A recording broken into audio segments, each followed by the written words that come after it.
Hello everyone, my name is Braghu and I welcome you to my YouTube channel Let's English. So today we are going to talk about one of the important topics considered in English from the point of view of SSC examination, CDS examinations, or I should say NDA examinations. Right, so today we are going to discuss some useful concepts about narration. जी हाँ, आज हम लोग narration के बारे में discussion करने वाले हैं और ये जानने की कोशिश करेंगे कि नरेशन को कैसे सीखा जाए। आप भी अक्सर नरेशन के बारे में ये सुनते आ रहे हैं कि ये नियम है तो ये बदलाव होगा, ये है तो ये चेंज करना पड़ेगा, लेकिन हमें कोई ये नहीं बताता कि ये चेंज क्यों करना है। क्या रीज़न है कि नरेशन का टेंस चेंज होता है, क्या रीज़न है कि सेड को कब टोल्ड में बदलना है और क्यों टोल्ड में ही बदलना है, क्यों आस्क में ही बदलना है, ये बहुत सारी चीज़ें हैं। राइट, तो नरेशन में इसको रूल्स एंड रेगुलेशंस का नाम दे दिया। और जब भी नरेशन लोग पढ़ते हैं या हम लोग नरेशन जब भी पढ़ने की बात करते हैं तो हमारे दिमाग में एक ही चीज़ आती है कि हमें काफ़ी सारे रूल्स रटने पड़ेंगे। तो गाइस, आज के सेशन के बाद आप ये बिल्कुल भी बोलना भूल जाओगे कि नरेशन में कुछ रटना है। राइट, तो आज मैं आपको नरेशन के कुछ बहुत इंपॉर्टेंट कॉन्सेप्ट्स क्यों सिखा दूंगा। राइट, तो आइए शुरू करते हैं सेशन को और जानने की कोशिश करेंगे नरेशन के कॉन्सेप्ट्स। राइट, तो शुरू करते हैं नरेशन। सबसे पहले द मोस्ट इंपॉर्टेंट थिंग जो आप लोगों को ध्यान रखनी है हमेशा, नरेशन शब्द का मतलब क्या होता है। What do you mean by word narration? तो हिंदी में नरेशन वर्ड का मतलब क्या है? कथन। नरेशन का मतलब क्या हुआ? कथन। अब कथन मतलब किसी बात का कहना। कथन मतलब किसी बात का कहना। अब किसी बात को कहने के दो तरीके हो गए। कैसे, जरा समझते हैं। यदि कोई बात है, फॉर एग्जाम्पल एक कोई बात मुझे बोलनी है, तो मैं मेरी बात को खुद कहूंगा, बिल्कुल कहूंगा। लेकिन मेरी बात को किसी व्यक्ति ने सुना और उस व्यक्ति ने सुन के किसी तीसरे व्यक्ति को बताया, संभव वो भी है, हाँ या ना? तो कहने का मतलब मेरा कथन जब तक मैंने कहा तो मेरे द्वारा कहा गया, दैट वाज सेड बाय मी, तो वो क्या बन गया? Direct narration. और मेरी बात को बिना मीनिंग चेंज किए उस व्यक्ति ने किसी तीसरे व्यक्ति को बताया, तो वो क्या हो गया? वही कथन इनडायरेक्ट। राइट, तो नरेशन दो टाइप्स के होते हैं। एक स्वयं उस व्यक्ति के द्वारा कहा गया, तो उसे हम लोग क्या नाम देते हैं? डायरेक्ट नरेशन या डायरेक्ट स्पीच। राइट, और दूसरा उसी बात को बिना मीनिंग चेंज किए किसी दूसरे व्यक्ति ने तीसरे व्यक्ति को कहा, तो वो क्या बन गया? इनडायरेक्ट स्पीच या इनडायरेक्ट नरेशन। राइट, अब चीजों को जरा समझते हैं। मैं जो बात कहूंगा तो वो बात जो कहूंगा अगर लिखूंगा तो स्पेसिफाइड होगी। तो यही कारण है कि डायरेक्ट स्पीच या मैं कहूं डायरेक्ट नरेशन को दो पार्ट्स में बांटा गया। राइट, फर्स्ट जिसे हम क्या बोलते हैं, ध्यान दीजिए, रिपोर्टिंग वर्ब। मैं एग्जांपल लेता हूं सीधे। मैंने लिखा he said to me, comma inverted comma, I am going to Agra. Right, एक छोटा सा एग्जाम्पल ध्यान दीजिए। He said to me I am going to Agra, उसने मुझसे कहा कि मैं आगरा जा रहा हूं। अब ध्यान देने वाली बात, इस सेंटेंस के दो भाग हैं, इस नरेशन के दो भाग हैं। सबसे पहला जो इन्वर्टेड कॉमा के बाहर है उसे क्या कहते हैं? Reporting verb. This is reporting verb.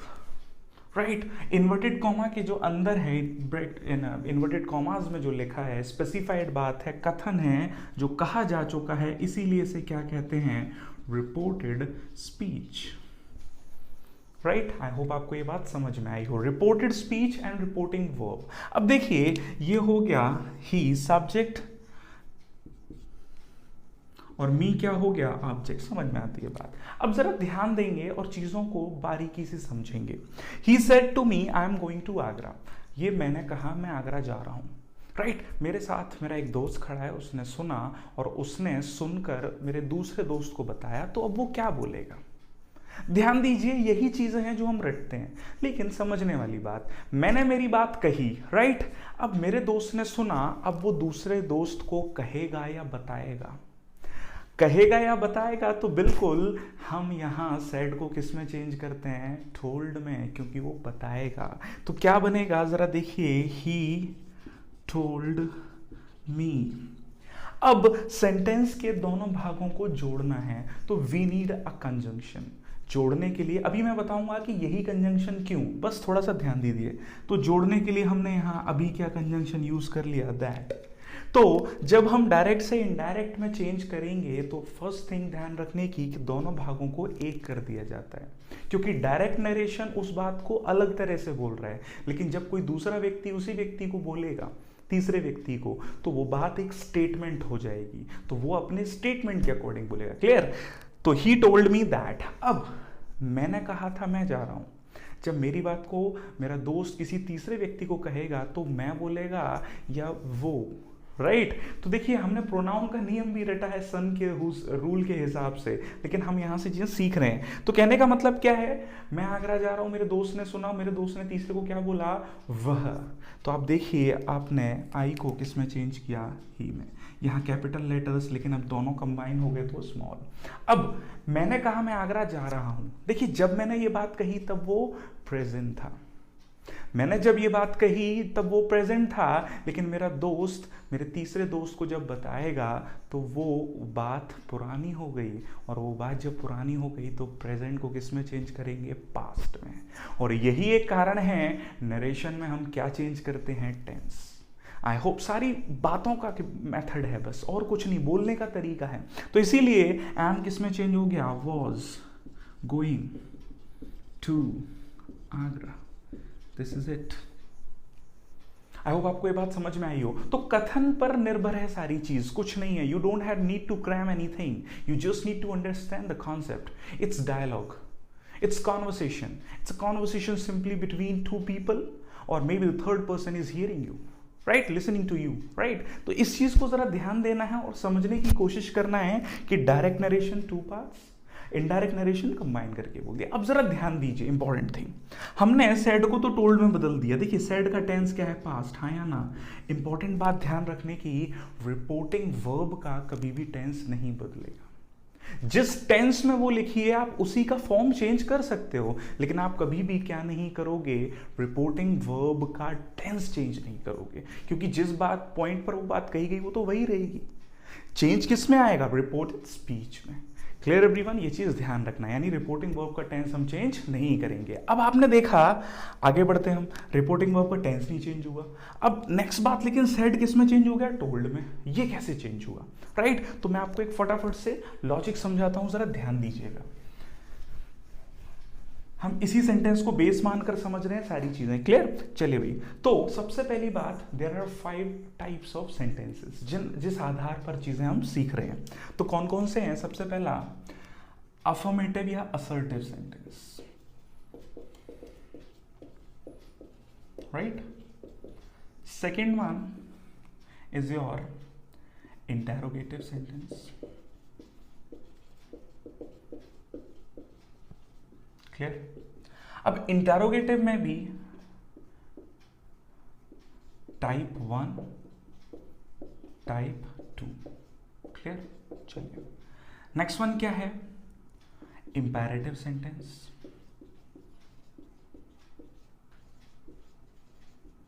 Right? Next one is your optative sentence. Next one is your optative sentence, right?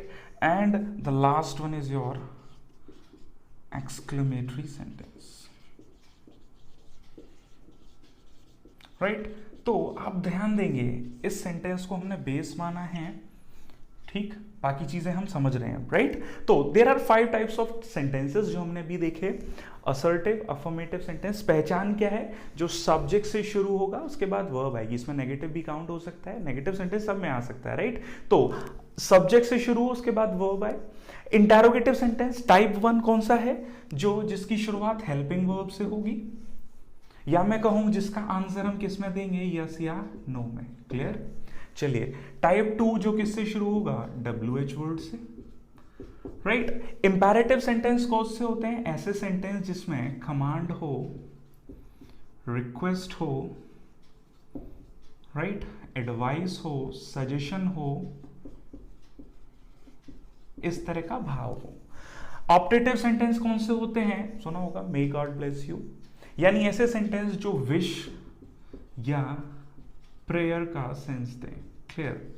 चलिए, एक्सक्लेमेटरी सेंटेंस आप जानते हैं, एक्सक्लेमेटरी साइन से पहचान, या मैं कहूं जो आश्चर्यचकित, सरप्राइज का भाव, वंडर का या सडन फीलिंग्स को एक्सप्रेस करें, उन्हें क्या कहेंगे, एक्सक्लेमेटरी। क्लियर। अब ये 5 तरह के सेंटेंसेस ही हैं जनरली जो नरेशन में पूछते हैं। अब हमें क्या ध्यान रखना है, सबसे इंपॉर्टेंट बात, कि जब रिपोर्टेड स्पीच में इनमें से कोई सेंटेंस आता है तो चेंजेस क्यों होते हैं, क्या क्या चेंजेस होते हैं, वो हम देख रहे हैं। तो सबसे पहली बात, असर्टिव सेंटेंस में आपने देखा कि यहां सेड था। असर्टिव सेंटेंस क्या होता है, जो बात जैसी थी वो बता दी। तो असर्टिव सेंटेंस में, अफर्मेटिव सेंटेंस में जनरली जो वर्ब से होगी वो किस में चेंज होगी, टेल में, टेंस के अनुसार बताया जा रहा है। क्योंकि देखिए ध्यान दीजिए, मैंने कहा लेकिन दूसरा उसे बताएगा, जैसा मैंने कहा वैसा बताएगा, तो बताने के लिए क्या हो गया, टेल। तो असर्टिव सेंटेंस में आपकी जनरली जो वर्ब होती है वो क्या है, टेल। इंटरोगेटिव सेंटेंस सबको पता है, पूछने वाले हैं तो आस्क, टेंस के हिसाब से चेंज होगा, आस्क्ड हो जाएगा। टाइप 1 हो या टाइप 2 दोनों में सेम रहेगा। इंपैरेटिव सेंटेंस में जरा देखिए क्या क्या हो सकता है, request, order, command, suggest, right. अब देखिए ध्यान दीजिए, हम यहां आस्क भी लिखते हैं, क्यों जरा समझते हैं। जैसे फॉर एग्जाम्पल मैंने बोला bring a glass of water, bring a glass of water, तो ज्यादातर लोग सोचते हैं कि ये तो एक ऑर्डर है, जबकि ऐसा नहीं है। जब तक कि हमें कंफर्म ना हो कि सर्वेंट को बोला या किसको बोला, जहां ऑर्डर का भाव एकदम कंफर्म है, तब तक आप ऑर्डर नहीं कहेंगे।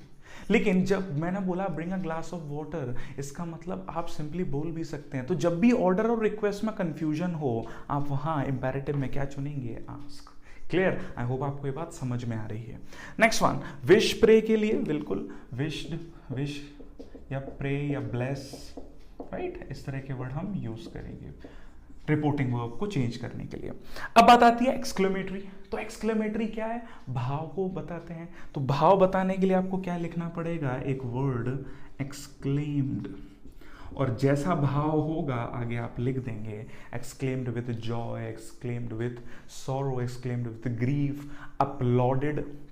आजकल कुछ सेंटेंसेस में किसका यूज होता है, अपलॉडेड का, शाबाशी देने के लिए, अपलॉडेड, saying that, राइट। तो कहने का मतलब क्या है, जैसा सेंटेंस वैसी वहां आप क्या यूज करेंगे, reporting verb. It completely depends on the reported speech, जैसा सेंटेंस है। क्लियर। अब चलिए भाई, रिपोर्टिंग वर्ब चेंज हो गई।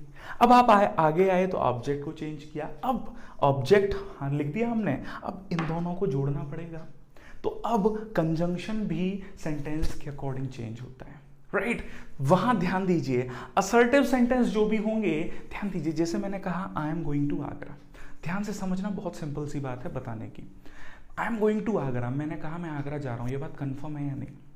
तो सीधी सी लॉजिकल बात, जहां भी कंफर्मेशन होता है, जहां भी कंक्लूजन है, जहां भी रिजल्ट है, वहां हम कौन सा कंजंक्शन यूज करते हैं डियर, बिल्कुल हम कौन सा कंजंक्शन यूज करेंगे, दैट। तो ध्यान दीजिए, ऐसे सेंटेंसेस जो कंफर्मेशन देंगे तो वहां नरेशन में क्या आएगा, दैट। नेक्स्ट, इंटरोगेटिव सेंटेंस देखिए, टाइप 1, मैंने कहा डू यू नो मी, मैंने कहा डू यू नो मी। अब इस बात को जरा समझते हैं, इसका आंसर एक ही आएगा या दो आएंगे, या तो हाँ या ना, कंफर्मेशन है नहीं। तो यही कारण है जो हेल्पिंग वर्ब से शुरू होते हैं उनके लिए जो कंजंक्शन आते हैं वो कौन से होते हैं, इफ या वेदर, क्योंकि ये क्या बताते हैं, चॉइस। Clear everyone. चलिए, WH वर्ड के लिए कंजंक्शन वही WH वर्ड आएगा, क्योंकि हमें और किसी वर्ड की जरूरत नहीं है। Next one, imperative sentence. अब देखिए, इंपैरेटिव सेंटेंस की पहचान क्या है, जो किससे शुरू होते हैं, वर्ब की फर्स्ट फॉर्म से, जो किससे शुरू होते हैं, वर्ब की फर्स्ट फॉर्म से, हाँ या ना। अब देखिए, वर्ब की फर्स्ट फॉर्म के साथ एक ही वर्ड कनेक्ट होता है, सुना होगा 2 + V1। तो इंपैरेटिव सेंटेंस के लिए जो कंजंक्शन होता है वो कौन सा है, 2। इंपैरेटिव सेंटेंस का कंजंक्शन कौन सा होता है, 2। क्लियर, आगे बढ़ते हैं। Next optative sentence. अब देखिए मैंने कहा मे गॉड ब्लेस यू, मैंने कहा मे यू लिव लॉन्ग। अब मैं मेरी तरफ से किसी के लिए कामना कर रहा हूं तो मैं तो कंफर्म हूं। अब भगवान उस तरह का आशीर्वाद उसे दे या ना दे वो उस पर निर्भर है, लेकिन मैं तो कंफर्मेशन दे रहा हूं। तो कहने का मतलब ऑप्टेटिव सेंटेंस जो भी होंगे वहां भी कंफर्मेशन है, और यही कारण है कि इसका भी कंजंक्शन क्या बनता है, दैट। आई होप आपको ये बात याद रहे। तो सीधी बात, दैट कहां, कंफर्मेशन। मैंने कहा what a beautiful building, what an idea, क्या आइडिया है, मैंने सुनकर एकदम अपनी तरफ से एक्सक्लेमेट कर दिया। तो सीधी बात, एक्सक्लेमेटरी भी कंफर्मेशन है, इसीलिए यहां भी क्या आएगा, दैट। क्लियर। तो कंजंक्शन का सीधा सा लॉजिकल फिनोमेना है, जैसा रिपोर्टेड स्पीच वैसा कंजंक्शन। क्लियर, सीधी बात समझने की। अब देखिए इफ और वेदर का डिफरेंस है। इफ सीधी बात हम जनरली इफ या वेदर से रिप्लेस कर सकते हैं, लेकिन कहीं भी और दिया है सेंटेंस में तो वहां आप इफ से बेहतर क्या मानेंगे, वेदर। बस इसके क्वेश्चंस मैं आपको जरूर बताऊंगा, तब हम इस चीज को और अच्छे से समझेंगे। क्लियर। तो चलिए, सेड यानी रिपोर्टिंग, वर्ब चेंज कर दिया, कंजंक्शन यूज कर दिया। अब आते हैं क्या लिखा है यहां, आई। अब देखिए मैंने आपको एग्जाम्पल के तौर पर इस बात को समझाया था क्या, कि जब हम अपने आप पर एज्यूम करके करेंगे तो प्रॉब्लम ही नहीं है। जैसे मैंने कहा तो जब मेरा दोस्त किसी दूसरे को बताएगा तो मेरी कही गई बात वो बोल रहा है तो वो मेरे लिए चेंजेस अपने अकॉर्डिंग करेगा। जैसे ध्यान दो, मैं आगरा जा रहा हूं, आपने सुना तो आप क्या बोलोगे, वह आगरा जा रहा है। अब मैंने कहा तुम आगरा जा रहे हो, आप आगरा जा रहे हो, तो आप अपने घर पे क्या बोलेंगे, जिससे कहा वो जा रहा है ना, तो यानी ऑब्जेक्ट से कहा तो वो ऑब्जेक्ट जा रहा है, तो आप क्या बोलोगे, मैं आगरा जा रहा हूं। तो कहने का मतलब क्या है, सीधी सी लॉजिकल बात, जैसा सेंस है वो समझ लो, और सेंस समझ में ना आए तो एक लॉजिक है, एक सिंपल सी ट्रिक है। मैं इसको इरेज करता हूँ, वीडियो पॉज करके नोट जरूर कर लीजिएगा, बाकी पीडीएफ के फॉर्म में नोट जरूर मिलेंगे आपको, don't worry about it, right. चलिए, तो मैंने फटाफट से आपको ये बात समझाने की कोशिश की, जरा ध्यान दीजिएगा, समझिएगा, राइट। मैंने कहा या तो आप इस ट्रिक को समझ लो, क्या ट्रिक है समझते हैं। मैंने सेंटेंस मिटा दी, एक बार दोबारा लिख देता हूँ, he said to me, comma inverted comma, I am going to Agra, right. समझिएगा इस चीज को, ध्यान देना, S for subject, O for object, N for no change. रटना नहीं, सीखना है, ध्यान देंगे। मैंने कहा अगर सेंटेंस में फर्स्ट पर्सन आता है, अगर रिपोर्टेड स्पीच में फर्स्ट पर्सन, कौन कौन से, आई या वी, तो वो किसके अनुसार चेंज होंगे, सब्जेक्ट। लेकिन सब्जेक्ट किसका, रिपोर्टिंग वर्ब का, क्या है, ही, इसीलिए ही लिखा था। ट्रिक सीधी सी है, सिंपल सी समझने की। देखिए ध्यान से समझेंगे और बहुत आसानी से समझ में आएगा। मैं जब उसने मुझसे कहा मैं जा रहा हूं, तो जिसने कहा वही जा रहा है, तो ये तो लॉजिक है, मैं ही बोलूंगा। तो आप या तो इस चीज को ऐसे समझ लो या इसको रट लो, क्या कि अगर फर्स्ट पर्सन है तो वो किसके अकॉर्डिंग चेंज होगा, सब्जेक्ट। लेकिन सब्जेक्ट किसका है, रिपोर्टिंग वर्ब। क्लियर। अब जरा ध्यान दें, अगर यहां पर आई की जगह होता है यू और एम की जगह होता है आर, तो ये यू कौन सा पर्सन, सेकंड पर्सन। और ध्यान देंगे सेकंड पर्सन किसके अकॉर्डिंग चेंज होगा, ऑब्जेक्ट। ऑब्जेक्ट किसका, रिपोर्टिंग वर्ब का। He said to me, you are going to Agra. तो he told me I was going to Agra. Clear. I hope आपको ये बात ध्यान रहे। अब बात आती है थर्ड पर्सन की। तो देखिए थर्ड पर्सन कौन कौन से होते हैं, he, she, it, they, या कोई भी नाउन। इसके लिए क्या है, नो चेंज। क्यों, सीधी बात, उसने मुझसे कहा राम आगरा जा रहा है, तो मैं भी तो यही कहूंगा राम आगरा जा रहा है। उसने मुझसे कहा वो आगरा जा रहा है, तो मैं भी तो यही कहूंगा वो आगरा जा रहा है। क्लियर। तो या तो आप ये SON का पॉइंट ध्यान रखें, S for subject, O for object, N for no change, यानी फर्स्ट पर्सन तो सब्जेक्ट ऑफ रिपोर्टिंग वर्ब। इस बात का विशेष ध्यान रखें, यहां जैसा प्रोनाउन का फॉर्म होगा आप वैसा ही फॉर्म इनडायरेक्ट नरेशन में चेंज करेंगे। यानी अगर सब्जेक्टिव प्रोनाउन है तो सब्जेक्टिव फॉर्म, ऑब्जेक्टिव प्रोनाउन है तो ऑब्जेक्टिव प्रोनाउन। क्लियर। हमें इसके अकॉर्डिंग नहीं, ये तो हमारे लिए बेस रहेगा, लेकिन फॉर्म के लिए हमें यही सिलेक्ट करना है। यहाँ आई सब्जेक्टिव है तो आप आई के अकॉर्डिंग ही उसे सब्जेक्टिव फॉर्म में चेंज करेंगे। क्लियर? तो ध्यान रखने वाली बात कि प्रोनाउन चेंज होंगे, ये भी हमारा देखिए लॉजिक समझ में आता है तो ठीक है, नहीं ऐसे समझ सकते हैं। क्लियर? चलिए अब आते हैं सबसे इंपॉर्टेंट बात, मैं आपको बोल ही चुका हूं कि टेंस चेंज होते हैं। राइट? क्यों चेंज होते हैं? क्योंकि जब मैं बात को बोल रहा हूं तो वो मेरे अनुसार प्रेजेंट है, कोई और जब बोलेगा तो उसके अनुसार तो टाइम चेंज हो गया। राइट? चलिए तो फटाफट से देख लेते हैं टेंस चेंज होते हैं, कौन से होते हैं, कौन से नहीं होते, तो क्यों नहीं होते।